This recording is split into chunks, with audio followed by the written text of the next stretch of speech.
What's going on, guys? It's your boy Fiasco, and welcome back to the Fiasco NASCAR series here from Charlotte. And if I sound a little off on this video, it's because I'm a little bit sick. I've been sick for the past day or so. So if my voice does sound a little off, I apologize. I'm going to try to get this commentary done for you guys. On pole for today, we have the number 34 of Manny Banejas. We are coming off a thrilling finish, actually a thrilling entire race from Richmond. And now we head over to Charlotte for our third race of the season. Manny Banejas and Jose Hernandez round up the front row, and we are about to go green flag racing here in Charlotte. And let's get it.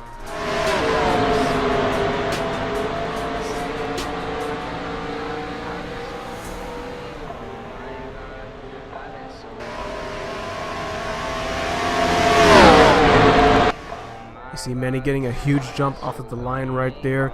Out of turns 1 and 2, he has a huge lead off of Jose Hernandez in that number 7 car. Jose gets pushed up to the top lane, 3 wide coming out of turn 4 here in Charlotte. He bounces off the wall, but so do people in the back. Cal Bunch into 13 goes around, going into the dog legs here. And you see Bob Ross, last week's winner, is collected. So is the 88 of Kenny Calloway. About 3 drivers collected in that incident going into the first dog leg. And you see another incident happening on the backstretch here coming out of turn 2. Under yellow flag conditions, another wreck happens. We're definitely going to have to check out the replay and see what happened here. That is the first time I've seen an incident happen under yellow this season. You see the one of Rusty Shackelford. He has a lot of damage. He's on the apron right now. His day might be done here. And the Daytona 500 winner, number 8 of Eric Olsen, has a lot of damage as well. We're going to see what happened. But first, we're going to hop on the perspective of number 5, Brian, the Corn Boy Pagan. And you see Dario Perales kind of went up a little bit, pushing a car into the top lane, and there just wasn't enough room to go around right there. Brian Pagan lucky enough to get around with minor damage. And we're going to hop on board here with Eric Olsen and the number 8 car to see what happened here. You see the incident is happening already. Eric Olsen's trying to show it down, but he winds up rear-ending the 3 of Adi Borges. And now we're going to take a little flyover view of what happened here. You see here, yellow flag is already out, but they're still pushing, going 3 wide. Jade Pagan and Rusty Shackelford get together. They go up and collect the 25 of Jason Sambon. And you see that pace car booking it down the front straightaway, trying to get past these guys. Insanity just happening on the first 2 laps here. But we are going to go back under green flag on lap 6. Manny Banejas still in the lead with his good friend Fernando Luna in 2nd and Jade Pagan in 3rd. Jade Pagan already looking on the inside of the number 10 of Fernando Luna, seeing if he can get to the front here. The last time he saw the lead of a race, it was in a Daytona 500 where he got wrecked coming out of turn 4. And that's when Eric Olsen would take the win. Manny Banejas has yet to see a pair of taillights here in Charlotte. Lap 7, and he is still in the lead. You see Caruso Cruzmaki in the 18 car, moved up to 3rd place right there. And you see cars grinding against the wall. Tim Wilson, Fernando Luna, more cars in the back grinding up against that top wall. Made it very obvious early on here that you want to be on the bottom lane, if not at least the middle lane. You don't want to be on the top lane when it comes to Charlotte, or else you will easily grind off that wall and take some damage. And you see Jade is going to get pushed up into that top lane as Caruso Cruzmaki goes to the inside, taking away 2nd place. And as predicted, Jade and Mike Gribna both hit the wall coming out of turn 2. And Caruso Cruzmaki is trying to make a move to get to the front here. We're going to advance a little bit to lap 9. Caruso Cruzmaki on the inside, but back here we have Tuercolo Smigos in the 20, going 3 wide with Cameron Barrero and Los Fiasco. And as the 3 wide gets pressed right there, Cameron Barrero winds up hitting the wall right there. Tuercolo Smigums in the top 6 now, looking for the top 5 on the inside of Jade. We're going to advance to lap 10, coming to lap 11 at the stripe here. Chris J is going to take the lead with Dario Perales right behind him, giving a little bit of a push. Cruzmaki is on the top lane. He's definitely going to hit the wall coming out of 2 here. Barely grinds off of it. A little bit of damage, not too much. He's definitely going to be able to carry on. But we have a fight for the lead here. The 43 and the 22. Dario Perales and Chris J. But Tuercolo Smigos has worked his way up the field. He is in 3rd place right now. Behind him is Los Fiasco. And we have Jade Pagan rounding out the top 5. Cruzmaki has dipped from the lead to 6th place. That's how fast you can lose momentum on this track. And Torkilo Smegham's fighting for the lead here. Chris J bouncing off of the wall. He's going to lose a ton of momentum here.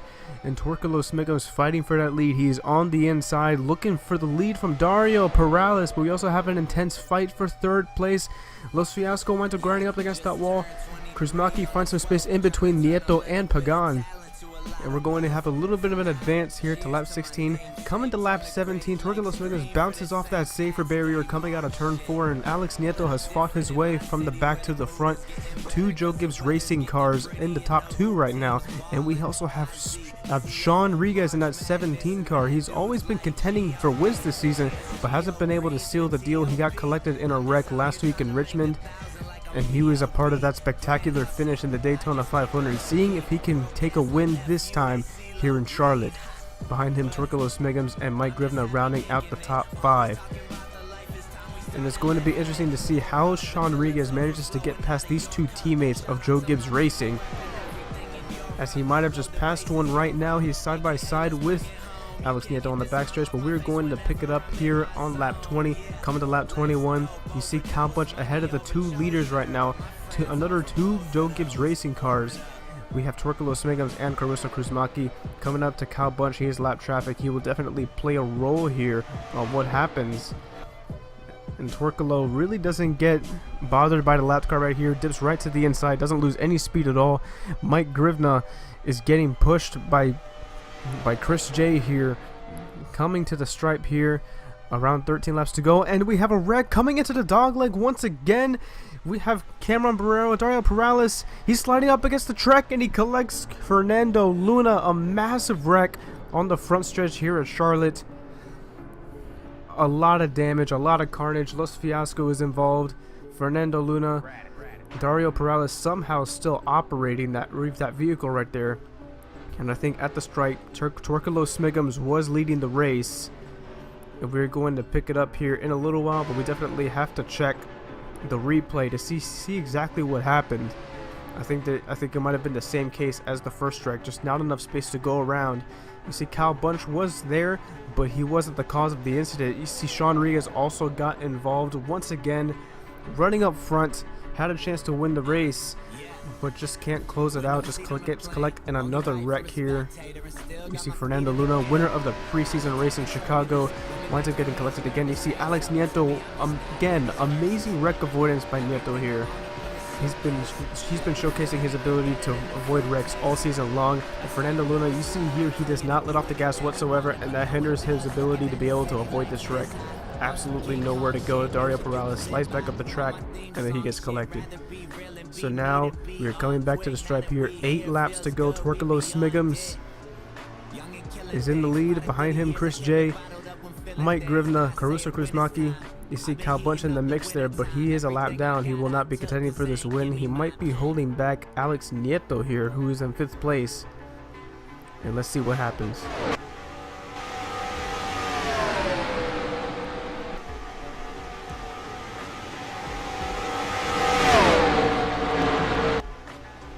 You see Alex Nieto in 5th there. Got a little bit held back there by the lap traffic of Cal Bunch. And we're going to have a little bit of an advance here to lap 29. I'm sorry, guys.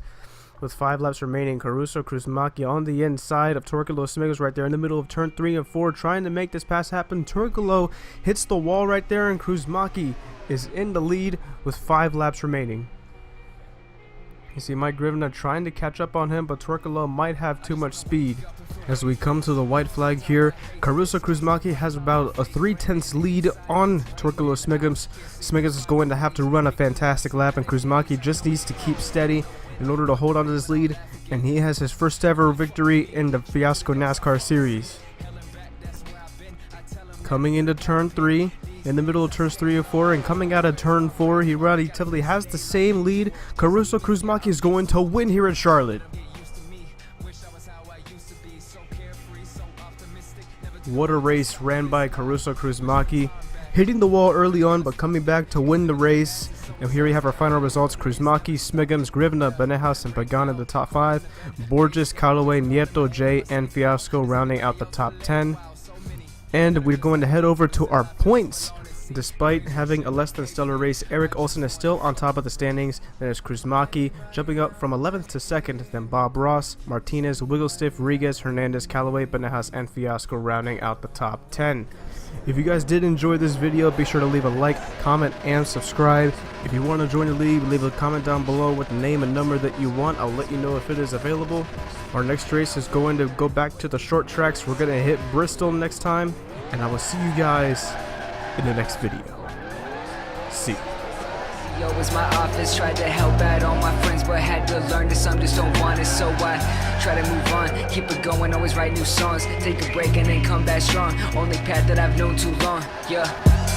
Can anybody out there